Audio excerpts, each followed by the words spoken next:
objectively, Aaron Boone is a very interesting guy. On one hand, he's done a lot of regular season winning since he came to the Yankees in 2018.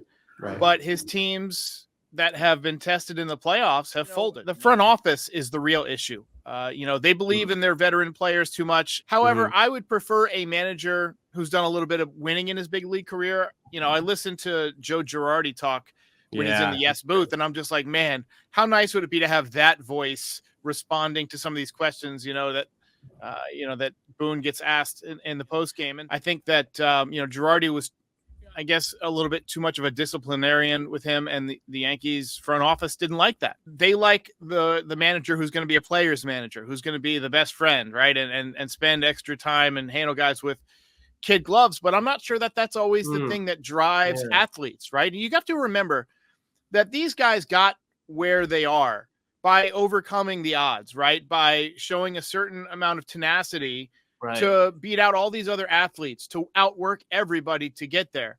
Now, I'm sure there are some players that when they get to the major leagues or any professional, sports top level, NBA, NFL, whatever, that you let your foot off the gas a little bit, like, okay, I did it. And there's certainly guys like that. But I think you just have to figure out how to bring out that competitive nature in your players. 3 balls, 2 strikes, pressure is on. This is where we discuss real estate, property improvement, and business. Together, we'll strategize on how to win. Welcome to the Full Count. What makes a business or organization successful? Well, that all has to do with management, at least most cases. And today, we're going to talk about the New York Yankees. Is their management doing a good job? And is it going to take them to the World Series? Today, we have a special guest, Derek with Pinstripe Territory. And we are so excited to have you on. Baseball analyst, knows everything about the Yankees.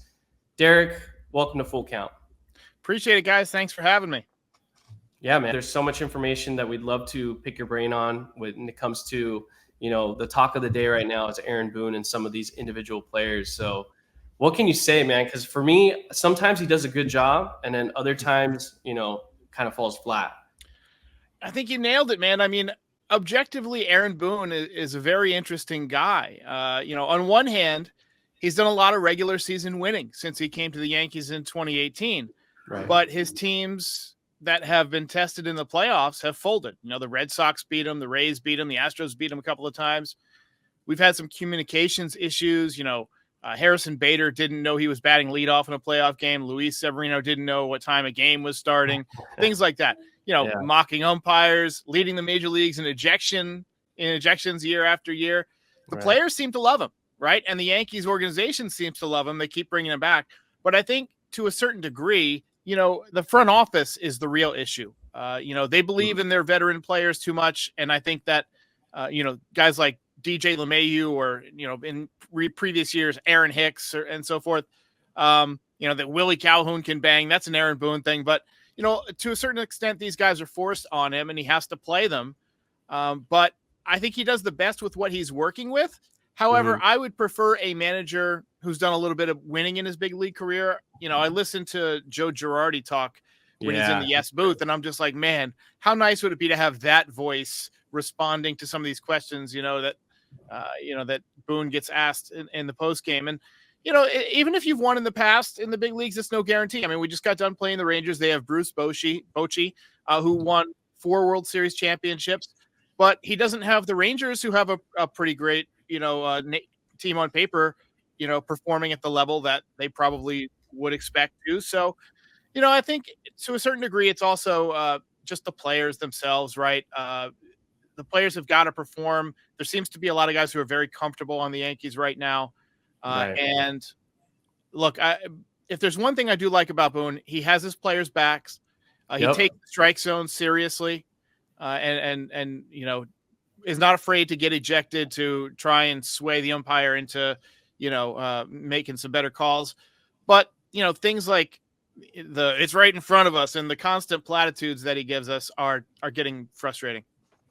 Yeah, I've seen Aaron Boone, and he's entertaining to watch, like you were saying. Sometimes he gets ejected, and I have I love seeing that sometimes, depending on the scenario. But he does have people's backs. I recently saw him on a podcast where the host was getting him really riled up because he kept bashing Anthony Volpe, which to some degree, I get it because his batting hasn't been the greatest. But Aaron Boone goes out of his way to really stick up for his guys, and someone that is leading the charge should always do that. So I do kind of find it, a little surprising. I didn't know that. With that already said, it makes sense that the players are all about him, but why aren't they particularly, or someone else, going for someone like Girardi? Yeah, that's a good question. I think they felt that Girardi was too tough on Gary Sanchez. No, Girardi was a catcher, and Gary Sanchez had some issues mechanically catching. And I think that, Girardi was, I guess, a little bit too much of a disciplinarian with him, and the Yankees front office didn't like that.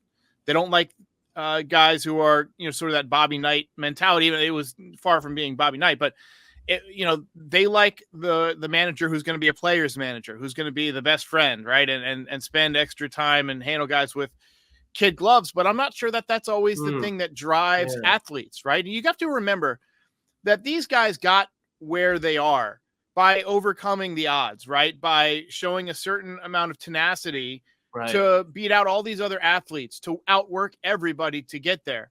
Now, I'm sure there are some players that when they get to the major leagues or any professional, sports top level, NBA, NFL, whatever, that you let your foot off the gas a little bit, like, okay, I did it. And there's certainly guys like that. But I think you just have to figure out how to bring out that competitive nature in your players. That's probably my biggest gripe with Boone, is that, you watch some of these games in recent weeks and the effort just isn't there. You see guys like Verdugo jogging down the line. And last night when Boone was asked about it, he basically said he's okay with it, which to me is a double standard because he benched Gleyber Torres for the same thing not less than a month ago. And as far as, the John Boy thing with Anthony Volpe, I didn't think that John Boy was being too tough on Volpe. He was basically asking critical questions like, hey, this guy's offense isn't what we were told to expect. His defense has been fine, but he was basically asking about the offense and whether it was a good idea to send him to AAA.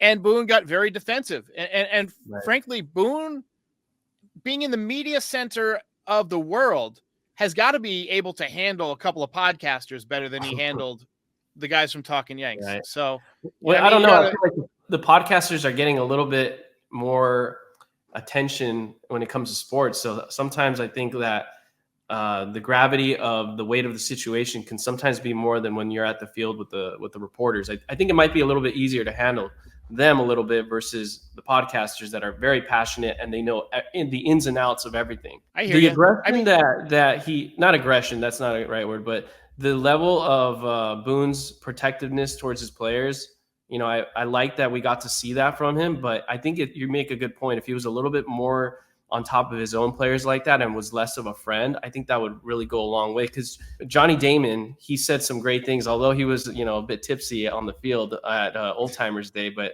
he was definitely talking him up, Girardi. And there comes to, there's something there that Girardi did, and maybe Boone is just lying flat. I don't know when it comes to being on top of his players. You ever been pulled over for speeding? Yeah. When you are allowed to drive off, right? Don't you pay extra attention to like the road rules and the speed limits and stuff for a while? Not just for like a couple of days, but for a while. Gleyber Torres got benched, and since then he's been great. I feel like there's a certain amount of accountability that, it can reap benefits. You just have to have the cojones to enforce it, in the first place, right? So it's just, anybody who feels like, they're at their job and they're very comfortable and nobody's keeping them in check, that performance is just going to dip because you're going to get comfortable, right? You got to have somebody who can keep on your ass at least a little bit, at least once in a while. A lot of these guys, they've always been the best on their teams, right? You get to the major leagues, you were the best in your high school team, best your college team, best on your minor league teams, and now you're in the major leagues, right? And so you need something to drive you to continue to try and be the best. And if somebody's not bringing you down a notch once in a while, I can see how it's possible to get comfortable. 100%. And when you get comfortable, things don't always go as planned. Like you were saying, when you're on top of it and you're not comfortable, you get to that point. But something that people watching probably already know, or maybe they don't, like for example, myself, when it comes to the front office and the manager on the field, the weight of ability to have influence over the team How much more is it on the front office? Well, the front office obviously builds the team, but has the manager's input in building the team. Mm-hmm. But once the team is together, they'll make suggestions on, things like lineups and things like, pitching rotations and situation, like, who are you going to go to in certain situations. And, Girardi used to have a physical binder, and Boone kind of does it, either from his head or from the iPad. But, the manager has discretion, but if he makes a decision that goes against what the front office and the analytics recommend, then he's going to have to explain that. Right. I think sometimes there's too many cooks in the kitchen. I think about that playoff game where where Davy Garcia started for one inning and then they brought in J Happ. They were trying to outraise the Rays instead of just playing their game. Right. I feel like they do that a lot. They put themselves on defense unnecessarily instead of just being aggressive, being the Yankees. Go out and spend and get the best players and let them play. And that used to be their strength and not so much anymore. Yeah, and sometimes we see, like, when it comes to management, maybe someone above you, if you're a really good manager and you're very particular and confident with what you have plans set out for the team, you gotta like butt heads with the people above you. And I don't think Boone would probably do that. He seems like a calm guy, man. Right? I can see him pushing back a little bit on certain things. There was a report today that there was a heated discussion just before September about whether or not they wanted to call up Dominguez. And he was apparently one of the guys who was pushing really hard to bring up Dominguez. And the front office kind of pushed back. And you don't know why. But I could see him taking a stance. But I could also see him saying, hey, you know what? I don't own this team. I'm just the manager. He'll seed battles to keep his job. I think he's got to do some tweets like Elon Musk, and just say whatever the heck you feel and just throw it out there and see what happens. I'm not sure I would use Elon Musk as the as the exemplary I know tweet, ambassador. That's Chris's guy right there. He's always wanting to retweet Elon Musk at all times, right? No. Let me just say, you guys have pointed out something really good, which is conflict in an organization, baseball, business, is another way of showing you care, as long as it's like productive conflict. Yes, absolutely. If the conflict is there because you're both passionate about a common goal, it's a great thing. So it's not good to be a pushover. Right. Yeah. I mean, multiple people working towards the same goal. It's okay to have differences of opinion on how to get there. And I'm sure that that's the case within the Yankees organization. It's the case within every organization that I've ever been a part of. Just human beings have different opinions on things. Ultimately, it comes down to this. How do you get the most effort out of these players? How do you get the best players for the least amount of money?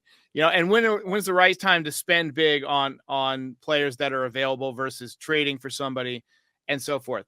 There's a lot of things wrong with this Yankees organization. I mean, you look at their bullpen and the trouble that the pen is having right now.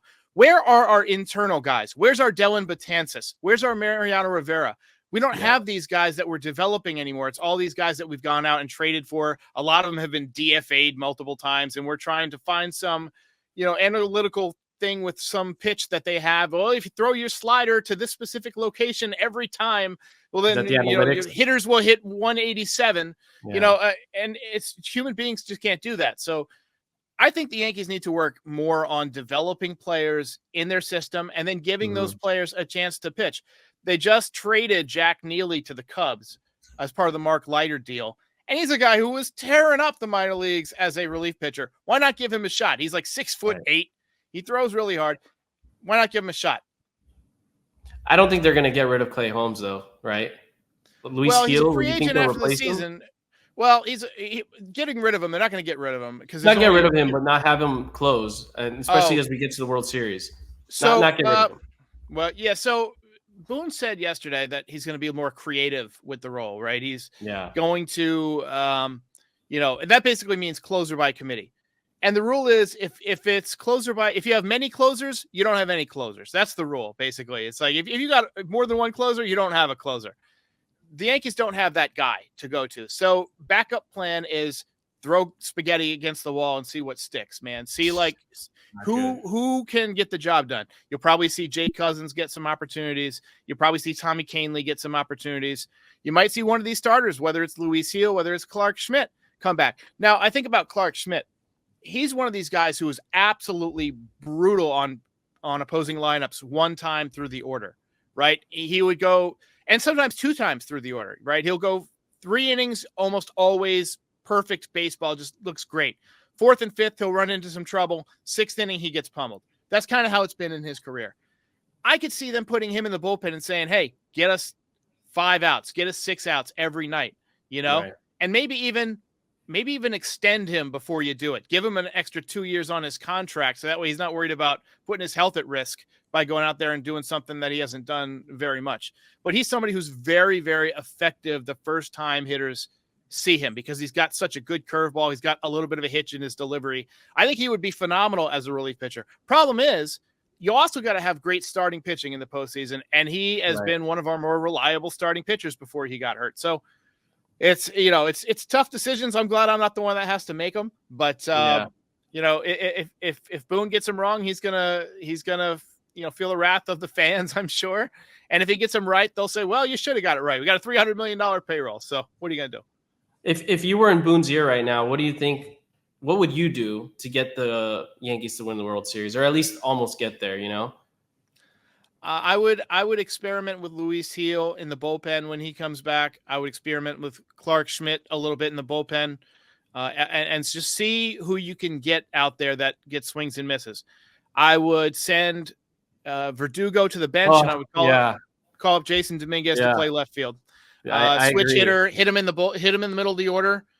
Protecting Aaron Judge. That way you can't go righty lefty. He's a switch hitter, so he neutralizes that. And going to what you were saying about money, though, I'm sorry to interrupt you, but real quick, I wanted to ask you about the Dominguez Verdugo situation. By the way, I love Verdugo because as a Mexican American, he's my boy. He represents, but it is what it is. Yankee all the way. You got to make sure the brand stays alive and well. But you were saying something earlier about sports, like money when it comes to money in the sport. Why aren't they bringing in Jasson Dominguez? Does that have to do something with money for later? No, there was a discussion early on about whether or not he would be eligible for what's called a PPI pick, which is if you get called up as a top 100 prospect and you win the Rookie of the Year, your team gets an extra draft pick. But because he was injured, there's like this rule, an obscure rule that he's not eligible for that anyway. So the reason that they're not doing it is basically because Alex Verdugo started hitting once he switched to batting gloves that he wasn't allergic to. And he's been hitting a little bit better, but he's still not as good as Dominguez, I don't think. I mean, he's a really good defensive outfielder. Yeah, and I would much rather have him on the team than off of it. I think he could replace Grisham as our 4th outfielder, go in late for defense, take over for Dominguez if you got a lead late in the game, and run those balls down in the gap and make the throws. He's got a great arm. But I want Dominguez getting 3-4 at bats because he's just that good of a hitter. Right. And that's what I like about Verdugo. He brings in the fun into the sport. Now with Jazz Chisholm Jr., same thing. I feel like that that's important in the game. But who's doing pretty good, and I got to give him credit, the San Diego Padres came out of nowhere. They're actually doing better than I ever expected. I thought they were going to be a terrible team. And Chris, I know you're quite happy there. Well, you can go ahead and watch the episodes we had like just in the off season. I basically was like, there's no way we're going to do anything this year. Our owner passed away. He was so energetic and building the team. And then obviously he passed away, unfortunately. And then they just started gutting the team, it seemed like, but they are still inspired. I actually have a question for you, Derek. Sure. Do people who like two teams equally, are they trustworthy? Would you trust them with anything? Sure. I mean, hey, thank you. I mean, look, everybody can have fandom in their own way, right? I mean, it's not up to me to tell somebody what they can like and what they don't like. I'm not a big football fan. I grew up watching the Dolphins. I like football, but I'm not a fan of any one team, right? I grew up watching the Dolphins. My dad's a big Raiders fan. The Seahawks are my brother's team. If I have another brother who likes the Steelers. So I root for all those teams when they make the playoffs. But because I don't have an allegiance to one team, I just kind of want a good game, right? I enjoy watching the sport. I think, that's one way to do it. There's other people who are legit fanatics. Like they only love Gator football, or they only love, Islander hockey, whatever it is, right? The soccer, the soccer teams, the fans, like if you watch Welcome to Wrexham, these people year round going to games, painting their faces. Yeah, I went and saw them in San Diego. I saw Wrexham. Oh, yeah, they came to Raleigh. I wanted to go see them, but we didn't get tickets. But let me ask you this about that. Yeah. Like, if you're watching a World Series, let's say you got the Angels versus the Yankees, right? And you're a fan of the Yankees. Like, you love the Yankees. You would feel sad if the Yankees lost.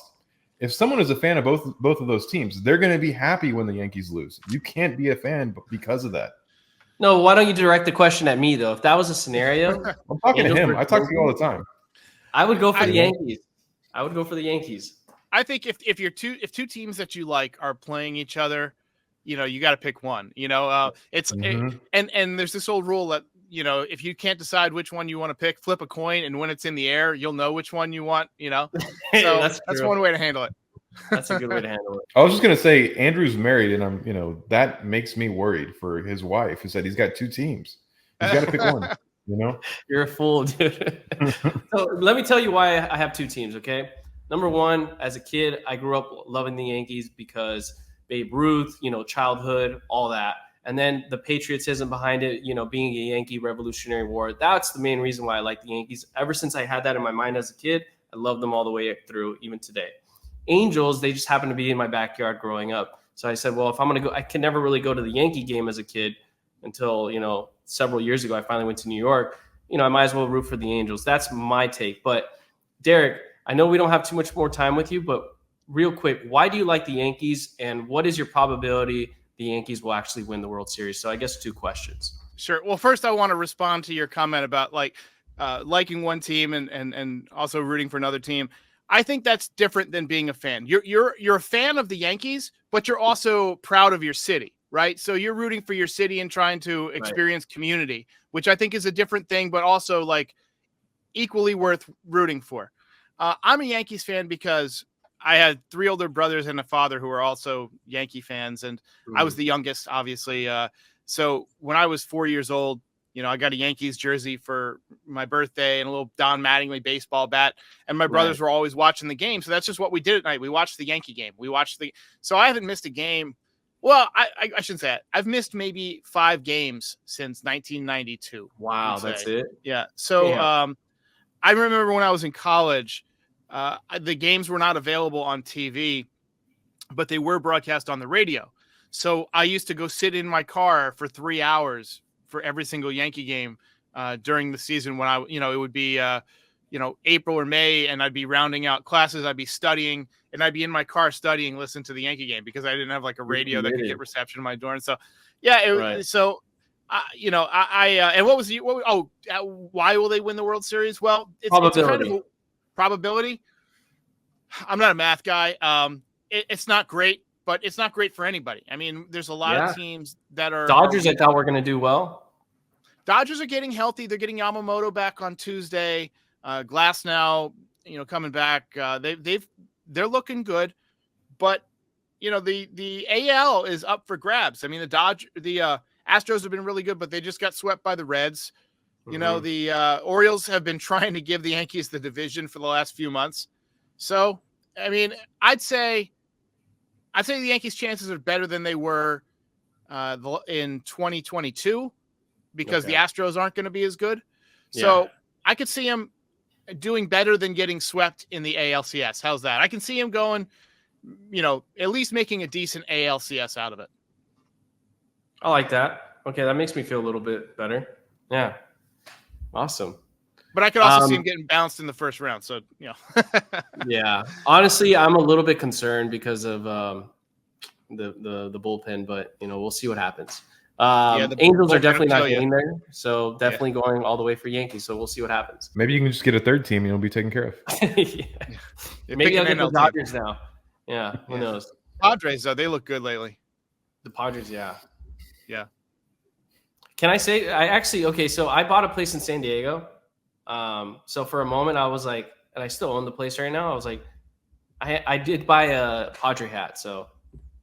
Hey, I mean, nothing wrong. Like I said, nothing wrong with rooting for your city, right? Right. So I'm a New York Rangers fan for hockey, but Mhm. I also really enjoy going to Carolina Hurricanes games because I live near their arena. Because it's just really cool to go to, like, with a sea of people who are all rooting for the same team, Right. and the music is fun, and you get some hot dogs or some pretzels or whatever, and you just vibe out with the community. I mean, that's part of being a sports fan too. There we go. So Derek put it to rest for us, Chris. Basically, if you're rooting for your city, you can have 2 teams, okay?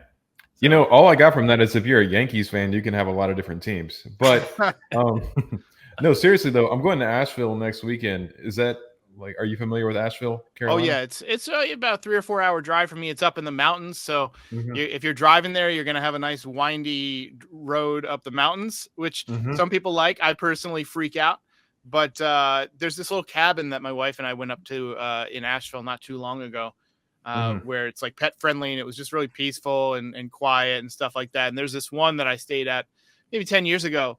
And out front, they have a little pond, and you can go catch trout. And if you catch a trout, the hotel will fix it for you. They'll cook it up for you and send it to your room. Yeah. It's pretty Oh, cool. wow. That's Never awesome. heard of that. That's pretty cool. That's Cool. Yeah, Yeah, Cool, so, man. fun place.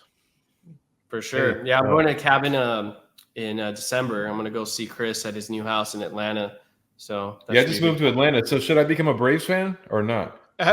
No, I mean, what I'm saying. So here's the point I'm making. You would be obviously still a Padres fan or whatever, but there's nothing wrong with going to the Braves game and like feeling a sense of community and having fun and having a good time. But if the Padres were in town playing the Braves, you root for the Padres. Yeah. That makes sense. That's what I would do. It makes sense, but I can't do it. Yeah. See, there we go. Here's the reason why. Why? The reason why I can't do it. The reason I can't do it is because as soon as I do something foolish like that, the Padres are going to get a World Series. It's going to spoil it. Well, I mean, it's the reason they say root for the home team, right? It's because there's always a different ballpark to go to. If you went to a high school game and rooted for the local high school team, would that make it less special if a team from San Diego had the best record in the country? That's the way I would look at it. Yeah, I definitely. That's really a good take, and I appreciate that, man. It makes me feel a little bit better because he's always giving me a hard time every time we talk. So we have a co-host named Sway, and he's also a one baseball team loyalist. He's a Dodgers fan though, so we disagree on that. Well, don't get me wrong. I only root for one team. I'm just. I know that. I wouldn't hold it against somebody who wanted to support, another city. Right. Yeah. In closing, we do want to ask you, whoever is going to watch this. How do we find you on Instagram, Twitter, and YouTube? So it's just Pinstripe Territory. We used to be NYY Recaps, but since we joined the Foul Territory Network, we changed the name of it to be Pinstripe Territory because there's going to be a lot more off-season stuff. Like there's not much to recap in the off-season, but we're still going to have podcasts all the time. So I kind of wanted something that was more evergreen. And you can just search for Pinstripe Territory on all those platforms. We're on TikTok now, Instagram, YouTube, all that. Will we see you interviewing former Major League Baseball players every now and then? Hopefully current Major League Baseball players every now and then. All right. And more writers, more analysts, things like that. So the guy who runs Foul Territory is he used to work at MLB Network, and he's still got his Rolodex of all these contacts, all these agents and things like that. And that's one of the reasons that I thought it would be great to join the network is to have access to that. So right now during the season, the recaps are what people tune in for, the post game stuff. And I have a voicemail show in the morning, and that keeps me pretty busy doing, 2 shows a day. But during the off season, a lot more conversation, a lot more long form type stuff. We love that. We're so looking forward to it. I think that's so exciting. Great business move on your end, because at the end of the day, we're still a business podcast. So nice move on that. Leadership move. I love it. Thank you so much, guys. Follow, like, comment, and go hit up Derek on Pinstripe Territory. Thank you. Appreciate it, guys.